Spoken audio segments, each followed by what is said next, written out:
Ready তো সবাই? হ্যাঁ, বেশ। তাহলে আমাদের আজ মানে মাধ্যমিকের পরে প্রথম ক্লাস। এবার এই প্রথম ক্লাসগুলোতে আমি পরপর কিছু ক্লাস নেব, সেগুলো মানে কিছু বেসিক জিনিসের উপর। কারণ সেই বেসিক জিনিসগুলো ছাড়া মানে সামনে এগোনোটা খুব একটা মসৃণ হবে না। সেজন্য আমি চাই সেই বেসিক জিনিসগুলো একেবারে পুরো মানে নখদর্পণে থাকুক।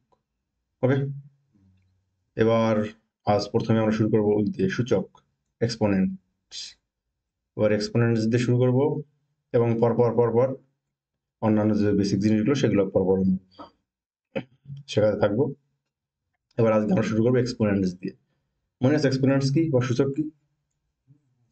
হ্যাঁ, সূচক বা এক্সপোনেন্টস, ইএক্স পিও NENTS, এক্সপোনেন্টস। ওকে, এবার দেখ এরকম জিনিস তো দেখেছিস, 10⁵, x⁵, y⁵। ওকে, এবার বলতো এই জিনিসটা পরিচিত, এই জিনিসটা এই জিনিসটা মনে হয় যে হ্যাঁ এর অন্য কোনো রূপ আছে বা অন্য কোনো রূপে দেখেছি। হ্যাঁ, কিরকম? দেখ হাফ, সেটা তো y⁻² করা যায় না। দেখ তার মানে দেখ কত ভুলে গেছিস তো। দেখ তার মানে আমাদের এই ক্লাসের, হ্যাঁ এবার √y, আমাদের এই ক্লাসের প্রয়োজনীয়তা আছে, দেখেছিস ভুলে লেগেছিস। হুম, বেশ, তাহলে আমরা সেই গোড়ার থেকে শুরু করি। দেখ যতটুকু মনে আসতে আছে, না আসতে তো দেখছি পরে। ওকে, এবার দেখ এটুকু তো লাগবে না। এবার প্রথমে দেখ আমরা কি বলি, এইটা যদি এক্স আর এর উপরে যদি লিখি আমি মনে কর এন, তাহলে কি বলি? x⁴n, নিশ্চয় জানিস। এবার তাহলে বল দেখি এটার কি বলে। যদি বলি m+n, এইটা যদি বলি মনে কর a, এটাকে কি বলা হবে?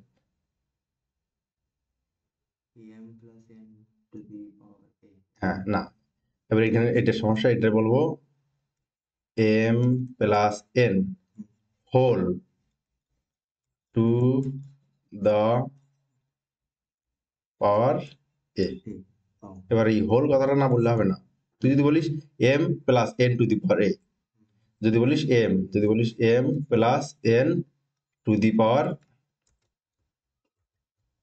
a, তাতে এটা দাঁড়ায়। ওকে, সেজন্য বলার ক্ষেত্রে সাবধান থাকতে হবে।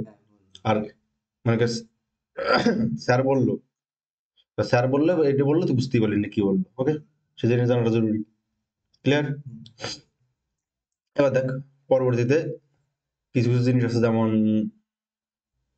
যে এটা কি বলে স্কোয়ার, এটার কি বলবো কিউ, কিন্তু এটার কোনো নাম নেই, কিন্তু এটা c⁴ বলতে হবে, আর কোনো অপশন নেই। ওকে, হ্যাঁ, গেল। নাম তো এগুলো তো সব জানা জিনিস, সহজ একেবারে, এর দিকে কোনো চাপ নেই। এবার আসলে এই a⁴ যদি বলি 5, এর মানে কি আসলে? মানে 5টা এ পরপর গুণ, এ গুণ এ গুণ এ গুণ এ গুণ এ। ওকে, এ গুণ এ গুণ এ গুণ এ, মানে এগুলো হচ্ছে 5টা এ। তার মানে যদি বলি a⁴x, তার মানে কি x গুণ এ? না, এরকম ভুল যেন না করিস। হুম, তার মানে এ গুণ এ গুণ এ গুণ ডট ডট ডট চলতে থাকবে, এক্সটা এ থাকবে, এটা যদি একটা এ হয়, হ্যাঁ এটা দ্বিতীয়টা, এটা তৃতীয়টা, ডট ডট করতে করতে গিয়ে এই এনটা এ হবে, বা এনটা তো না মানে এক্সটা, আসলে এই যে এক্সটা এ হবে। বুঝা গেছে? ক্লিয়ার? বেশ, এবার পরেরটাই দেখ। যদি বলি a⁴x প্লাস b⁴x, এটা কি এরকম লেখা যায় নাকি? ab⁴x, না এটা কিন্তু লেখা যায় না, সাবধান। ওকে, এমনকি এরকমও লেখা যায় না, এ বি এর পাওয়ার এক্স, তাও লেখা যায় না। ওকে, কারণ দেখ এইখানের এই বেজ আলাদা বেজ একেবারে। সেক্ষেত্রে গুণ ভাগের সময় আলাদা হবে, কিন্তু এখানে কিন্তু এরকম লেখা যায় না। ওকে, বেশ। কিন্তু যদি বলি এ এক্স প্লাস এ এক্স, এটা কিছু লেখা যায়? হ্যাঁ, এটা 2x, কারণ এক সদৃশ রাশি, সদৃশ। ওকে, মানে কোনো বেস আর পাওয়ার যদি এক হয় তখন তাদের বলা হয় সদৃশ রাশি। তাহলে দেখ বেস, ও এটা তো বলাই হয়নি, দেখ বলে দিই। এই এ টু দি পাওয়ার এক্স, একে বলে বেস, গেল। আর এটাকে বলে পাওয়ার। ওকে, এবার বাংলা শুনে যেন ঘাবড়ে না যাস, এটা বলে ঘাত। কোথাও কথা শুনেছিস বিজ্ঞানী রেলের এখানে চতুর্থ ঘাতের সমানুপাতিক নাকি? সমানুপাতিক না বর্গের বিষয়, সমানুপাতিক না ব্যস্তানুপাতিক? ব্যস্তানুপাতিক ছিল। ওকে, তো দেখ সেই ঘাত, চতুর্থ ঘাত, এর জন্য এই যে সেই জিনিস পাওয়ার। ওকে, আর বেসটা বলে নিধান। এইটা হয়তো বা খুবই অপরিচিত একেবারে। গেল। এইবার কোনো রাশি সদৃশ কিনা সেক্ষেত্রে দেখতে হবে এই যে বেজ আর এই পাওয়ার এক কিনা। যদি পাওয়ার আর বেজ এক হয় তখন সেগুলো সদৃশ রাশি। আর সদৃশ রাশির কি জানি আমরা, সহগে সহগ দিয়ে গুণ করা, যোগ করা যায়। তো দেখ এর সহগ এক, এর সহগ এক, তাহলে 2, আর সদৃশ রাশি যেটা সেটা বসিয়ে দেবো এক্স। ওকে, যদি এরকম হয় 2a two the power x plus 3a two the power x, তা দেখ এটুক থেকে কি জানা গেল? সদৃশ। এরা দুজন পরস্পর সদৃশ। আর সদৃশ রাশি আমরা সহগগুলো শুধু যোগ বিয়োগ করি আর বাদ বাকিটা বসে যায়। তো 3 আর 2 কত? 5a two the power x. ওকে, মনে আছে তো? ক্লিয়ার? মনে না থাকলেও এই জিনিসগুলো দরকার, এই পিডিএফ দেখে, পিডিএফটা হয়তো দিয়ে দেবো, অথবা এই ভিডিও দেখে দেখে এই জিনিসগুলো নিজস্বটা নোট করে রেখে দিবি, আর পাশে বাংলা লিখে রাখবি। যে আমি যে কথাগুলো বললাম নিজের ভাষায় নিজের মতো করে বাংলা লিখে রাখবি, যাতে যখন রিভিশন দিবি এগুলো যেন মনে থাকে। আর বারবার প্র্যাকটিস না করলে এগুলো ভুলে গেলে হবে না। এবার ফিজিক্সের বা কেমিস্ট্রিতে জটিল জটিল জিনিস করতে গিয়ে তারপরে যদি জাস্ট মানে এই জিনিস যদি তখন আবার নতুন করে শেখাতে হয় স্যারের, তখন কিন্তু খুব বিপদ। হ্যাঁ, জানিস এই স্যার মানে এবার মানে অনেকে ভাবতে পারে যে এই এত সহজ জিনিস এগুলো ভরে নেই কেউ। আমি ক্লাস 12 এর ছেলেকে এই যে 2.34 যোগ 1.4, হ্যাঁ এটার উল্টো পাল্টা যোগ করতে দেখেছি। জানি না দশমিক সূত্র দশমিক বসাতে হয়, সেজন্য আমি আগে থেকে বলে দিচ্ছি, এখন গোড়ার থেকে শুরু করছি এই জন্য। ওকে, বেশ। এবার পরের যে ব্যাপারটা, এবার এ টু দি পাওয়ার এক্স, এটাকে যদি আমি এর অনন্যক লিখি, অনন্যক জিনিস তো, অনন্যক যদি বলি এরকম বি, এর অনন্যক হলো, হ্যাঁ অনন্যক হলো 1/b। এবার যদি এইটার যদি অনন্যক লিখতে হয়, এইটার যদি অনন্যক লিখতে হয় তখন লিখতে হবে এরকম a two the power minus x. Hello, এবার দেখ এইটার খুব আমাদের পরবর্তীতে আমি পড়াবো ওই ইউনিট কনভার্সন, মানে এক এককের থেকে আরেক একক নেওয়া হয়, মিলি সেন্টিগ্রেড যেগুলো, ওইগুলোর এক্সট্রা থাকবে, এদিক বাড়ে কমগুলো বাড়তিগুলো থাকবে আর নতুন। এবার এই যে ইসের এইটা খুব কাজে লাগে, যেমন দেখ কোথাও থাকলো 10 টু দি পাওয়ার 5, এবার যদি এটার অনন্যক করতে হয় অত হবে 1/10 টু দি পাওয়ার -5। বা যদি কখনো এরকম থাকে 10 টু দি পাওয়ার -5, তো কি জানি নিচে নামলে কি মাইনাস হয়ে যায়, তাই তো? 1/10 টু দি পাওয়ার -5, তার মানে কি দাঁড়ালো 1/10 টু দি পাওয়ার 5। তার সোজাসুজি মনে রাখলে যে এরকম 1 এর নিচে নামলে চিহ্ন চেঞ্জ হয়ে যায়, গেল। নিচে নামলে চিহ্ন চেঞ্জ, নিচে নামলে বা উপরে উঠলে চিহ্ন চেঞ্জ। হ্যালো, মনে থাকবে তো? শিওর? বেশ। তার মানে যদি আমার কখনো এরকম থাকে, এবার দেখ হোমওয়ার্ক, যদি বলে a টু দি পাওয়ার -3 এর অনন্যক লেখো, কি হবে? সমান সমান না, কিন্তু এটা সমান সমান লেখা যায় না কিন্তু। 1/, সমান সমান কেন লেখা যায় না? হ্যাঁ এটা সমান সমান, তো এটা অনন্যক, যদি অনন্যক আকারে লিখতে হয় এইটা সমান সমান, এটা অনন্যক না এর, মানে এটা জাস্ট এটাকে লেখা যায় a টু দি পাওয়ার 3, গেল। এটা সমান, এটা আর এটা সমান, এইটার এটা একবার সমান পুরো। যদি এরকম থাকে কোথাও 1/a টু দি পাওয়ার -5, এবার যদি বলে এটার উপর ওঠা, তা কি করবি? a two the power 5, just উপরে নিচে নামালে চিহ্নের পরিবর্তন হয়ে যাবে, এদিক যাও এদিক যাও কোন ব্যাপার না। Hello, clear? বেশ। এবার বলতো আরেকটা test, a two the power x যোগ এ টু দি পাওয়ার এক্স কত ছিল? এটা দেখ যোগ, তার সদৃশ রাশির যোগ বিয়োগ, তাই কত? 2 এ টু দি পাওয়ার এক্স। এক্ষেত্রে কি বলেছিলাম? বলেছিলাম দেখ মনে করবি এই যে একটা আম, এই যে একটা আম, দুটো আম যদি এরকম থাকে 3 এ টু দি পাওয়ার এক্স যোগ 5 এ টু দি পাওয়ার এক্স, তাই কি এই যে একটা আম, এই যে একটা আম, কি হবে? 8টা আম গেল, শেষ। এইবার এবার বলতে এটা কি হতে পারে? হ্যাঁ জিরো। দেখ এই যে একটা আম, তার থেকে আরেকটা আম বাদ, কি হবে? জিরো। বেশ, গেল। এটা এক্সট্রা।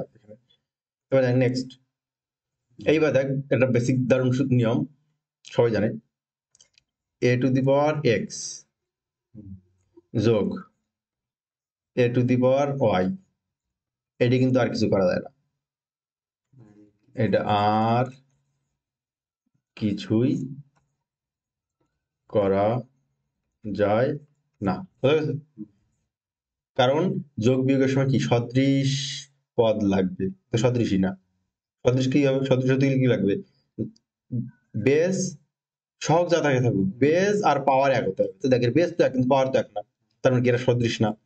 ঠিক তেমনি যদি বলিস a to the power x plus b to the power x, b to the power x তো না, b to the power a b, হ্যাঁ এক্স, তো দেখ পাওয়ার তো এক কিন্তু বেস তো এক না, তারপর কি এরও আর কিছু করা যায় না, গেল।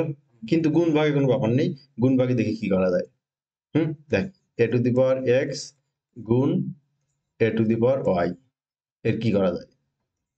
গুণ আছে, এর গুণের সময় বেস যদি সেম থাকে, গুণের সময় বেস যদি সেম থাকে, এই যে base same, same base, base same থাকলে কি হয়? পাওয়ার গুলো কি হয়?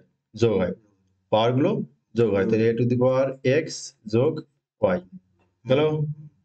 যদি এরকম থাকে কখনো এ টু দি পাওয়ার এক্স গুণ a to the power minus z, তা কি বলছি?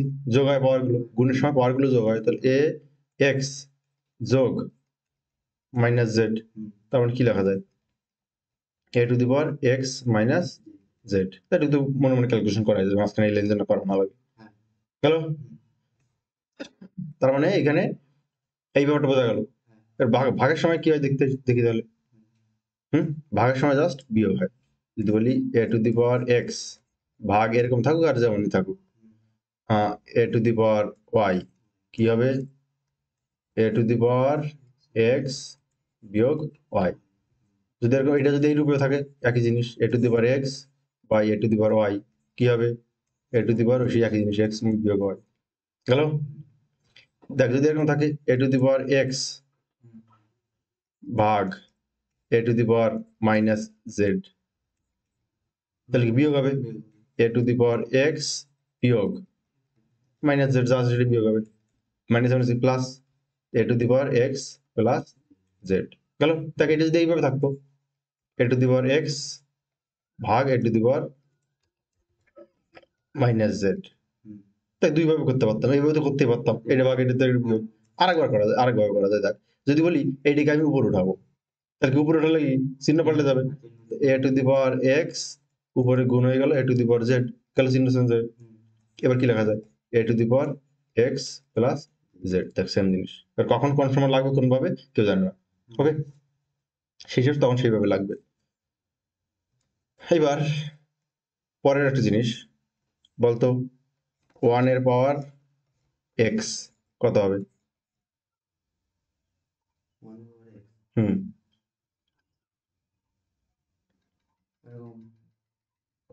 ওয়ান এর পাওয়ার এক্স কে কত লিখবো? ওয়ান এর পর এক্স জিরো, ওয়ান এর পাওয়ার এক্স মানে ওয়ান এর পর যাই দিই না কেন কি হবে? ওয়ান হবে। হ্যাঁ ওয়ান এর পাওয়ার যাই দেই না কেন ওয়ান, ওকে, তাহলে ওয়ান এর পাওয়ার ওয়ান। আবার ওয়ান যদি কখন ওয়ান থাকে, আমার যদি মনে মনে ইচ্ছে করে যে না আমি এর উপর কিছু একটা পাওয়ার দিয়ে লিখবো, লিখতে পারি, দিলাম এক্স। কে বল না আমি এক্স দেবো না, আমি একের পর এন লিখবো, লেখেন। কে বল না আমি একের পর 500 লিখবো, লেখ 500, ওকে। বেশ, এবার এই জিনিসটার একটা প্রয়োগ আছে, এর প্রয়োগ দেখবো এখন। দেখ হ্যাঁ আসছে কোথাও,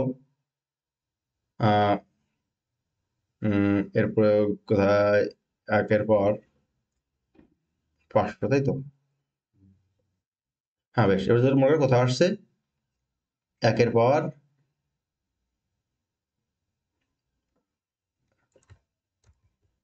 x সমান সমান চলে এসছে 1। এবার দেখে, এবার এরকম তো আসা সম্ভব না। ঠিক আছে, পুরো আপাতত মনে আসছে না, পরে দেখছি। মানে এটা না, অন্যটা কি যেন ছিল, কোথায় যেন ওটা লাগে, এরকম কেস না, মোটামুটি ইসে সেটা বড় মানে এরকম মনে করে থাকলো 2-এর পাওয়ার x সমান সমান থাকলো কি 8, তাহলে x এর মান কত? সেক্ষেত্রে 8 এবার ওইভাবে লাগলো 2-এর পাওয়ার 3 বেস সমান হয়ে গেল, তার মানে কি এইটার এটা 1, সেটা আমরা পরে শেখাচ্ছি, আসছে। এটাই প্রয়োগ, এইটা প্রয়োগ না। কিন্তু এটা মাঝে মাঝে অনেক সময় লাগতে পারে, দেখে যে এটা সমান এটা 1 আসলো, তার মানে এটা এত হবে। ওকে, গেল নেক্সট। এবার বলতো a⁴ 1 এটা কত? হ্যাঁ, a⁴ 1 মানে যে কোনো কিছু পাওয়ার 1 মানে সেই জিনিসটাই, মানে কোনো কিছু সবসময় আসলে পাওয়ার 1 আছে, কোনো কিছুর উপরে মানে সবসময় পাওয়ার 1 আছে। এবার সমস্যা হচ্ছে গিয়ে এইটা কি 1, কোনো কিছুর পাওয়ার 0 মানে 1, কোনো কিছুর পাওয়ার 0 মানে 1। এবার যদি বলি বল দেখি তাহলে 5⁴ কত? 1 গেল। এবার 5⁴ বিয়োগ 2, 2 না 3 বিয়োগ 3, এটা সমান কত? এটা সমান 1। ওকে, মনে থাকে জানো। বেশ, নেক্সট। এবার নেক্সট আসবে গিয়ে কোনো পাওয়ারের উপরে পাওয়ার। হ্যাঁ দেখ, দুই জিনিসটা এক না, একটু মানে সমস্যা। যদি বলি এর পাওয়ার x, এবার এটার পুরো পাওয়ার দিয়ে দেবো y, হ্যাঁ তখন মনে করতে হবে যে পাওয়ার পাওয়ারে গুণ হবে জাস্ট, তখন কি হবে? পাওয়ার পাওয়ারে গুণ, এই টাইপের যদি থাকে a⁴ x y। ওকে, a⁴ x y, আবার এইটাকে যেন কেউ এরকম করিস না, a⁴ x তারপর y থাকলো, এইটার এটা কিন্তু এক না, এইটা কিন্তু এটা হবে না। ওকে, এটা কিন্তু অন্য জিনিস।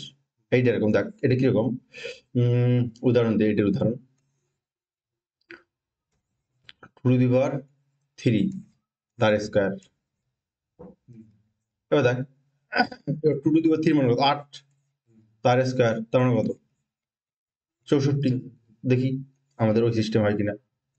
2⁵ 3 × 6, হ্যাঁ তো 2-এর পর 5-এ 32, তারপরে আর 2 গুণ 64, বোঝা গেছে?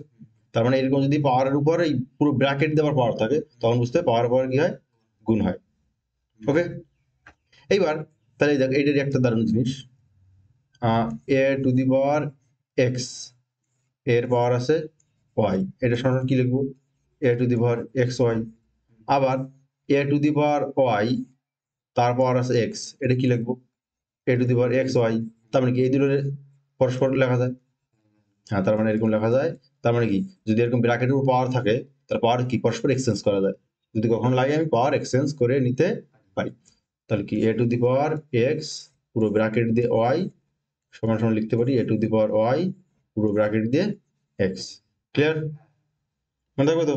বেশ, এইবার a⁴x যোগ b⁴x কিছু লেখা যায় না, কিন্তু a⁴x গুণ b⁴x কিছু লেখা যায়, সহজ করা যায়, যায়। এর a b এর পাওয়ার পুরোটা x। ঠিক তেমনি a⁴x ভাগ b⁴x এরও সরল করা যায়, a b তার পাওয়ার x। বোঝা গেছে? ক্লিয়ার তো পুরো একেবারে? বেশ, এবার দেখ কখনো যদি এরকম থাকে a⁴x সমান সমান b⁴x, তখন আর a আর b আলাদা হতে পারেই না কোনোভাবে, a আর b আলাদা হতে পারে না, মানে a আর b সেম সেম হবেই, তখন কি অতএব a ইকুয়ালস b হবেই। যেমন যদি এরকম থাকে 2⁴x সমান সমান y⁴x, এবার এই y 2 না হয়ে যায় না, মানে y ইকুয়ালস 2 হবেই। চলো এইবার পরেরটা যদি এরকম থাকে a to the power x equals ওই a to the power Y, সেক্ষেত্রে এই এক্স আর ওয়াই আলাদা হতে পারে না। ওকে, একই হবে। যেমন দেখ যদি বলি এরকম আসতে পারে two to the power five equals কোনোভাবে আসলে মনে করি two to the power x, তাহলে কি এই এক্স আর ফাইভ সমান এক্স ইকুয়ালস ফাইভ। বুঝা গেছে? ক্লিয়ার?